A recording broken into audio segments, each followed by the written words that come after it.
Hey guys, welcome to our YouTube channel Biomate, and I hope that you all are doing well.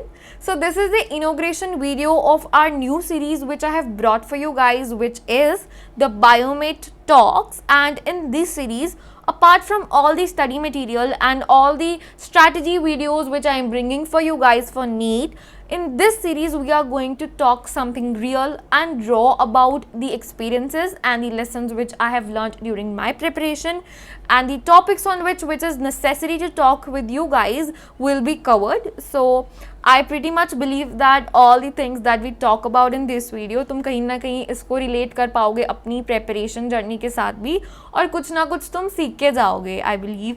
So this is the episode 1 of our the new series which is the Biomate Talks, and इस episode 1 में we are going to talk about very much important topic which is very much trending nowadays, and that is do exam marks or do marks really matter in our lives. मतलब कि जो भी results हमें मिलते हैं, whether they are of class 11th, 12th, coaching institute के भी मामूली से जो टेस्ट होते हैं, do these marks really matter in our lives और do they play a role in our lives? So we are going to do a pretty much real and raw talk about this topic. And before starting on with this video, I would like to thank you guys for 100 subscribers. This might seem a tiny number to you, but this is a huge number for me because I believe that there are 100 students who are believing in me and वो कुछ ना कुछ मुझसे सीख के जा रहे हैं. So this is very much, a great fact for me, and hoping on with this fact, let's move into this video. So I would like to start on with one thing which most of the students say or ask, that does marks predict our future? Which means क्या हमारा future हमारे marks पे, results पे dependent है या नहीं? First of all, my view is that this question sounds a bit naive to me because इस question का answer yes भी है और no भी है, right? तो I would like to say that अगर हम अपनी country के system के बारे में बात करें तो इसमें क्या है, अगर तुम MBBS की बात छोड़ दो, उसमें तो वही सिस्टम है ही कि जिसके ज़्यादा मार्क्स उसकी सीट, ठीक है, for MBBS. But if we talk about other BSc courses and other careers also, तो उसमें भी क्या होता है कि द गुड यूनिवर्सिटीज़ और colleges they select topper students, right? तो जिसके मार्क्स ज़्यादा उसको उसमें सीट मिल जाती है. और ऐसा तो नहीं होता ना कि जिसके मार्क्स कम है तो उसके पास नॉलेज नहीं है. The excuse we all use every time कि मार्क्स थोड़ी मैटर करते हैं, नॉलेज मैटर करती है. तो ऐसा थोड़ी होगा कि जो टॉपर हमेशा टॉप करता है कि उसके पास नॉलेज नहीं है. ठीक है, you can talk up to 8th और 9th के रट्टा लगा के got first position in the class, but तुम्हें भी पता है कि तुम खुद भी रियलाइज़ करते हो कि इस स्टेट पे आके 10th के बाद +1 +2 में रट्टा लगाना भी कोई लगाता है तो वो भी बहुत मुश्किल हो जाता है, बिकॉज हर एक चीज़ तो कॉन्सेप्चुअल हो जाती है इस टाइम पे, राइट? तो हम ऐसा नहीं कह सकते बिल्कुल भी कि जो टॉप करता है वो हमेशा रट्टा लगाता है. ये toppers they always dot learn, और मार्क्स मैटर क्यों नहीं करते, नॉलेज मैटर करती है. इस पे मैं तुम्हें एक चीज़ बोलना चाहूँगी. Maybe it would sound rude to you guys, but it's my responsibility to boon you up with the reality. So I believe that जब भी हमारे कम मार्क्स आते हैं ना, उसके पीछे वजह होती है कि हमारी उसमें नॉलेज कम होती है. फॉर एग्जाम्पल, मैं किसी चैप्टर का टेस्ट देने गई हूँ और वो मुझे चैप्टर आता नहीं है, मैंने बस ऊपर ऊपर से पढ़ा है. सो डू यू बिलीव कि इतनी से नॉलेज से I would be able to get good marks, है ना? तो knowledge also comes from studying and marks comes from knowledge.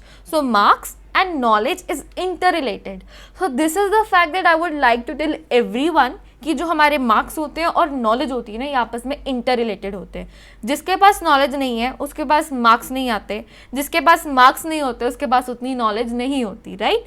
सो अगर हमारी किसी चीज़ में कम मार्क्स आ रहे हैं, instead of making an excuse हम सब बोले कि अच्छा मार्क्स थोड़ी मैटर करते हैं, नॉलेज मैटर करती है, उसकी बजाय we should go sit and analyse our self कि हम किस में गलत कर रहे हैं, हमें अपनी नॉलेज एनहांस कैसे करनी है. So I would suggest you guys that marks are directly proportional to knowledge. So now I am going to talk about the facts. And सबसे पहले तो I would be enlisting you with the 4 kinds of students. 4 तरह के students होते हैं. The first one is the topper student who scores well every time and there is a lot of self motivation in him, and he is always definitely going to get good marks and achieve good seat. And second one are really great students जिन पे हमें बहुत उम्मीद होती है, थोड़ा सा ही उनको मतलब पुशअप करने से they will be fine with the getting seat and getting good marks, right? तो they follow to the category of really great students. And after that we have an average student, and most of the students you also know कि fall in the category of an average student. अब average student से पहली problem ये होती है that they are not able to cope up with the hard work, right? वो इतना hard work नहीं कर पाते हैं, ठीक है? They are having time management problem, time management की प्रॉब्लम होती है। तीसरा, that they are not able to set up with their priorities, priorities setup करना is also very much important. So these are the 3 factors. अगर एक average student इसको ठीक कर ले, so it is definitely possible for him to fall into the category of a topper student or a really great student. उसके बाद आते हैं below average students. अब no doubt ये भी पढ़ते हैं, सारे students पढ़ते हैं, but most of the below average students what they do, they are planning up excuses, ठीक है? मार्क्स अच्छी नहीं आए, पेपर अच्छा नहीं गया, they would be like marks don't matter, knowledge matters. Paper अच्छा नहीं आया था, टीचर ने नाइंसाफ़ी कर दी है, उसको ज़्यादा नंबर दे दिए, मुझे कम दे दिए, बोर्ड्स वालों ने कोई गलती कर दी है, टीचर ने खुंदक निकाल दी है. So these all are the excuses. Instead of sitting down and analysing on their marks, they are bit much into excuses.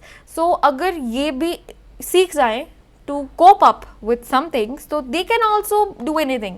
Each and every student has the same potential, just it's the light of knowledge that they should know. And you might have noticed that there is a big gap between their marks. In charo type of students mein there is a lot of gap between their marks, which is that there is a lot of gap between their knowledge as well. Alright, so one thing that I would like to tell you guys is to be optimistic and अपने ऊपर विश्वास रखो, have self confidence, do a lot of study, do a lot of practice, do revision, do constant hard work, and one day you will definitely reach your goal. And stop falling into the category of students who are being depressed and they make excuses. Instead of doing that, do self analysis, work hard and see on what factors I need to focus upon, because I believe that you have the capability. तुम कर सकते हो और तुम सबका दिमाग एक जैसा है. Just is it is the way what things you have to fit in your mind, and if you fit optimism in your mind, no one can stop you from achieving anything. All right, तो यही बात जो मैं तुम्हें starting से बोल रही हूँ कि that knowledge is always equal to the marks, which means that जितनी तुम्हारे पास नॉलेज होगी उतना ही तुम पेपर अटेम्प्ट करके आओगे और उतने ही तुम्हारे मार्क्स आ जाएंगे, irrespective of the human errors, right? So अब बहुत ज़्यादा बातें कर ली. Now we will be coming on to the fact that how to increase your marks. Tips बताऊंगी कुछ तुमको. सबसे पहले तो यही है कि तुम्हारे पास ज़्यादा नॉलेज होनी चाहिए, और वो ज़्यादा नॉलेज तुम्हारे पास कहाँ से आएगी? When you will give more time in study, you will study more deeply and you will study more enthusiastically. भाई अगर एक चैप्टर पढ़ रहा हूँ तो उसमें से कोई भी ऐसी चीज़ नहीं होनी चाहिए जो मुझे भूले या मुझे चीज़ समझ ना आए. हर एक चीज़ को समझो. जो डाउट्स है, ask your teachers, they are very much happy when you ask them doubts again and again and they will surely help you. And you should do more revision. And doing more revision and giving more time in study, it will help you to clear your concept, and there will be more clearance of your concepts, right? तो अगर तुम्हारे concepts clear हो रहे हैं तो तुम्हारी knowledge बढ़ रही है, और उसके बाद फिर तुम्हें marks लेने से कोई नहीं रोक सकता.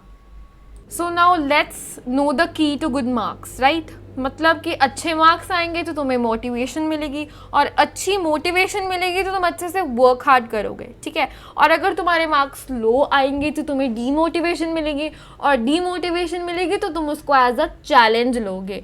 यानी कि इन वन वे और an another you will have a competition with yourself and you have to improve yourself every day. So अब तुम्हें अगले स्टेप्स क्या परफॉर्म करने हैं. आज से ही तुम्हें अपने आप में क्या चेंज लाना है कि तुम्हारे मार्क्स कम नहीं आने चाहिए. वो कैसे होंगे? कि तुम्हें सबसे पहले अपने वीक एरियाज पर फोकस करना चाहिए. जिस चीज़ में तुम वीक हो, focus on that, and after that उसी वीक एरियाज की और सब की तुम्हें अच्छे से रिविजन करनी चाहिए. जितनी तुम अब तक प्रैक्टिस कर रहे थे ना, कम से कम 2 टाइम्स ज़्यादा अब से तुम उस पर प्रैक्टिस करोगे. रिविजन भी 2 टाइम्स तुम ज़्यादा करोगे और 2 टाइम्स प्रैक्टिस भी तुम ज़्यादा करोगे. और मोस्ट इम्पॉर्टेंटली कि तुम्हें अपने आप को एनालाइज भी करना है लास्ट में, ठीक है? टेस्ट दे के एनालाइज करना है. ये नहीं है कि टेस्ट दिया, गलत हो गए, छोड़ दिया. जो गलत हुआ उसकी प्रॉपर एनालिसिस तुम्हें करनी है कि क्यों गलत हुआ और किस चीज़ पे फोकस करना है. तो ये 3 स्टेप्स तो तुम पक्का ही करोगे, आज से ही अपने आप में चेंज लाओगे. All right, so let's see कि अभी जो हमने इतनी सारी बातें की हैं, तो what is the conclusion and what is the crux of that and what message you need to take today from me. That सबसे पहली बात तो वर्क हार्ड. मेहनत तो तुमको करनी पड़ेगी, ठीक है। ऐसे आसानी से कोई भी टॉप पे नहीं आता, किसी के भी एग्ज़ाम ऐसे आसानी से क्रैक नहीं होते।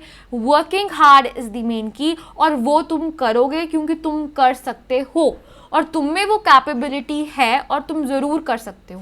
एंड अगर तुम सोचते हो कि मैं इतनी मेहनत करता हूँ, I do work hard a lot but I am not able to get these much marks and I am not able to get success, also I am not being rewarded that much, तो आज तुम मुझसे एक चीज़ सीख के जाओ और यकीन करो that God never let your hard work go in when. जो भगवान है ना, वो कभी भी तुम्हारी मेहनत को ना ऐसे फालतू में नहीं जाने देगा। Your hard work will pay of one day on another, believe me.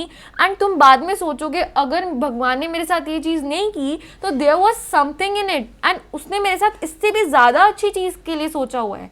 So have faith in God, have faith in your energy, have faith in the aura around you, and तुम जरूर करोगे। So the main motive of bringing this video was to inculcate in you guys that every day step by step you should improve yourself, because bringing small improvements every day can surely bring massive success to you guys, because I believe that you can do it and you can surely do it. So guys, this was for today's video, and if you like this video then don't forget to like, share and subscribe to our YouTube channel by Umaid, and thanks for watching this video.